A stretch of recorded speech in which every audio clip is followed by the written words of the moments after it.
Diyan mga utak, for today's video, another day, another blessing. I-flex ko po ang gawa ni papa ko. Utak, na-miss nyo ba ako? Kung video na to, nakatabak sa gallery ni mama ko. Mga utak, ngayon lang naisip ni mama i-vlog ko to. Siyempre, bago-bago lahat mga kautak. Under muna ni papa ko yan. Welding mga kautak. Ubuin sa welding yan mga kautak. Kalaban talaga sa welding mga kautak ang mata. Pag nag-welding kayo, dapat may protection mga kautak. Ako nakuha pa ni mama ko mag-model.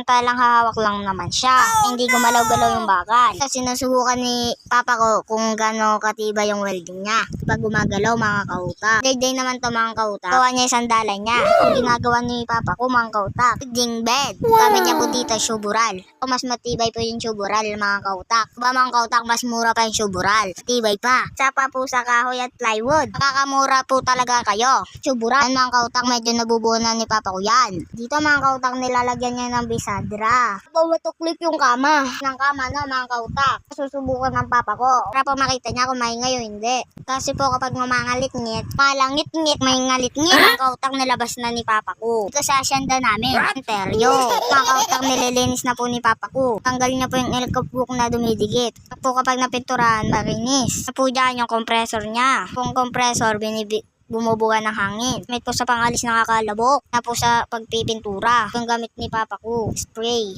Ito mga kautang na masilyan na ni papa ko. Ang kautang ni sprayan na po ni papa ko. Pampakapit sa pintura. Puntahan ko po kung ano yung pangalan. Ito po kulay gray siya. Hindi kalawangin mga kautak. Ayun na yun mga kautak. Bay siya sa bakal. Mas ba pampakapit sa pintura.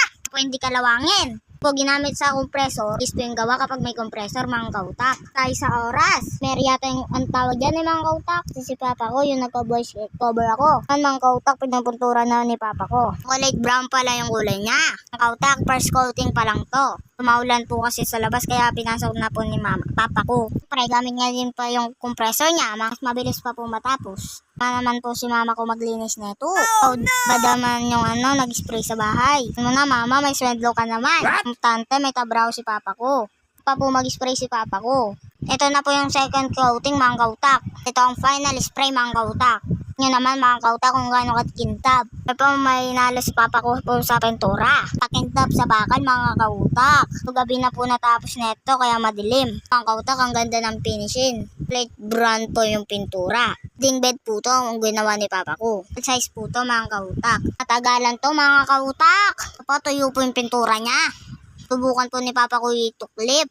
Ang apaka-smooth lang. Siya po mga kautak. Kabit po yung kalabasan nito. Umaga po, supa. Sa gabi naman po, higaan. Ay mga kautak, salamat po sa papanood. Po magpagawa kay papa ko, tawag-tawag na po kayo sa akin. Like and share naman po ng video ko. Po kami sa Sasuman, Pampanga. Salamat po sa papanood mga kautak. At naman po yung lugar nyo kung saan nakaabot yung video ko.